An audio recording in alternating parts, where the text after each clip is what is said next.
Un jour, toi et moi, nous devons quitter la terre. À ce moment-là, personne ne peut plus intervenir. Il n'y a plus une prière qui est faite sur la terre qui peut te sauver de l'endroit où tu dois partir. Donc, c'est pourquoi je dois faire tout pour faire ce que Dieu m'a dit de faire, d'obéir à ce que Dieu m'a dit d'obéir. On ne vient pas à cause d'un pasteur, on ne vient pas à cause d'une dénomination, on vient à cause du Seigneur Jésus, qui a donné sa vie pour nous, et lui l'a payé. Dieu est un Dieu juste, un Dieu d'amour. Mais pour lier la justice et l'amour de Dieu, il faut bien comprendre. Dieu a tant aimé le monde. Tout le monde dit ça. Mais ils oublient que Dieu a aimé un monde pécheur. Tout pécheur est destiné à l'enfer.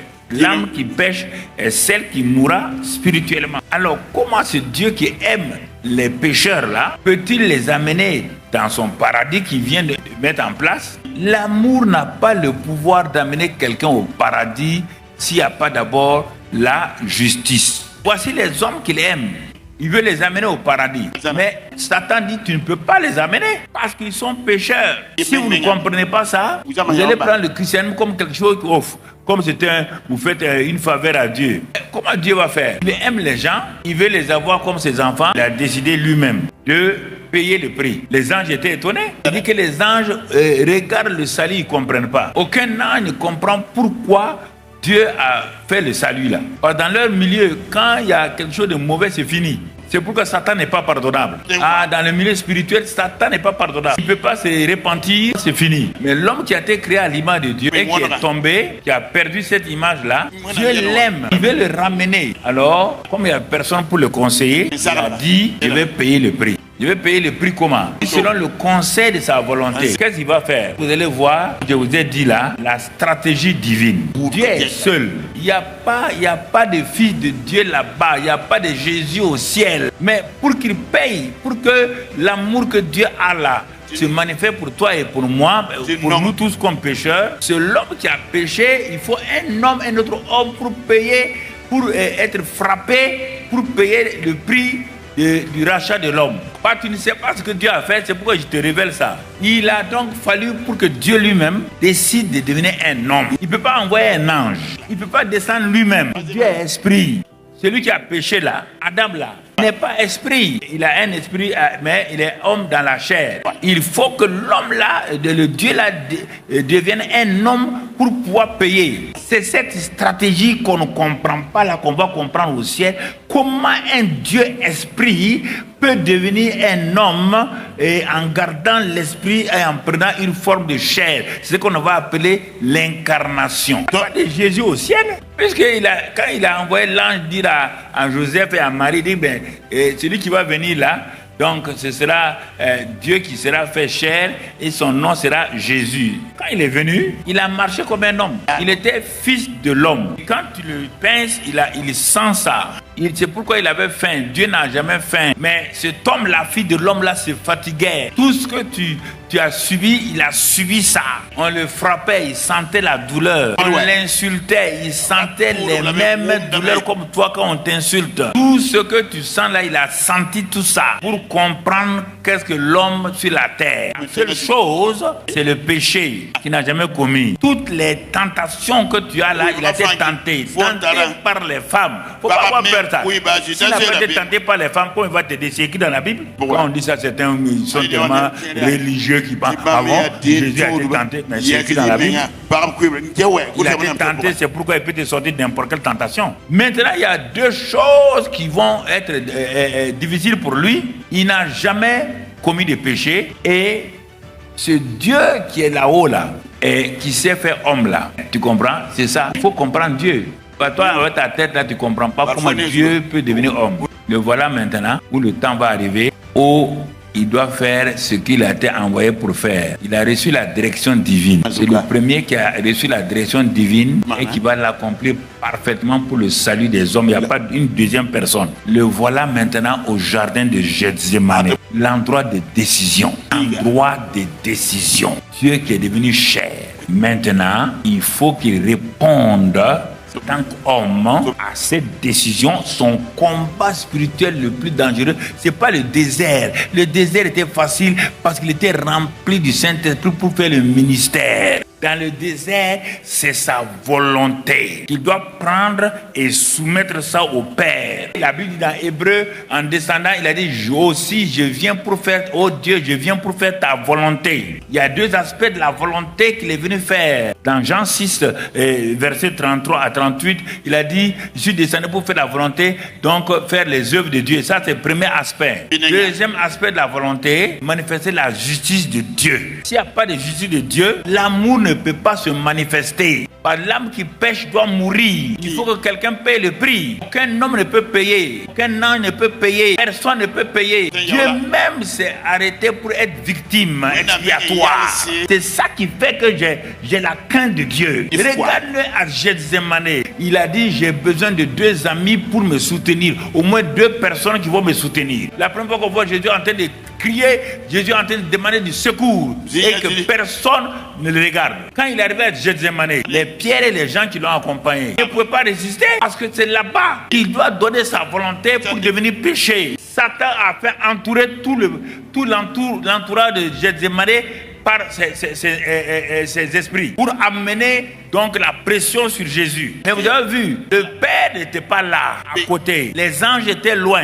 Et les anges n'avaient pas le droit de venir aider Jésus. Il y a 2 endroits où Jésus était seul. Jésus demandé. Il a dit, Père, pour la première fois, Jésus tremble. Si tu peux éloigner de moi cette coupe, le ciel est silencieux. Le ciel ne répond pas. Tu as dit, quand tu devais devenir homme, tu as dit, regardez comment Dieu parle à Dieu. Mais le Dieu esprit parle à l'homme, le fils de l'homme. Il a continué à crier. Il s'est levé pour aller voir ses 2 amis intercédeurs. Il est parti les trouver une première fois en train de dormir. Réveillez-vous. La chair est faible, mais l'esprit est fort.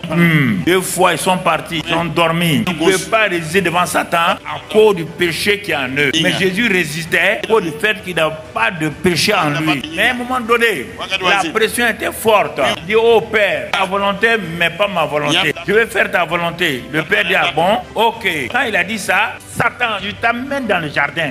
Tu ne vois pas des choses que tu ne comprends pas. Tu ne peux pas comprendre parce que tu ne vois pas ces choses-là. Quand je parle, les gens mais tu as vu ça, mais je t'amène dans le jardin. Quand il a dit ta volonté, parce que Satan sait que s'il arrive à maintenir sa volonté, c'est lui qui a problème. Satan a fait quoi? Il a fait pression. Maintenant, Jésus ne dit pas seulement éloigne ta coupe là. La sueur a commencé à devenir comme ça. Regarde-le, c'est à cause de toi. Un innocent. Vous voulez seulement des directeurs généraux, des milliards, vous voulez des maisons, quelqu'un en train de... sa sueur, tout est devenu du sang. C'est le sang qui coulait. À cause de toi et moi. Et toi, tu joues avec ça. Le gars est seul. Le père ne regarde pas. À la fin, il dit, bon, si cette coupe-là ne peut pas s'éloigner, je vais la prendre. Dès qu'il a accepté la coupe, plus comment il est devenu fort. Il a dit aux gens, levez-vous, c'est fini. Allons-y. Et il est parti tout droit vers la croix. Regarde-le. Arrivé là-bas aussi, la plus grande partie va se jouer là-bas. Quand tu as gagné ton Gethsémane dans la direction divine, alors tu peux porter ta croix sans problème. Mais si tu n'as pas gagné ton Gethsémane, dans ta vie, il y a toujours un Gethsémane. Il y a un Gethsémane que tu dois rencontrer obligatoirement.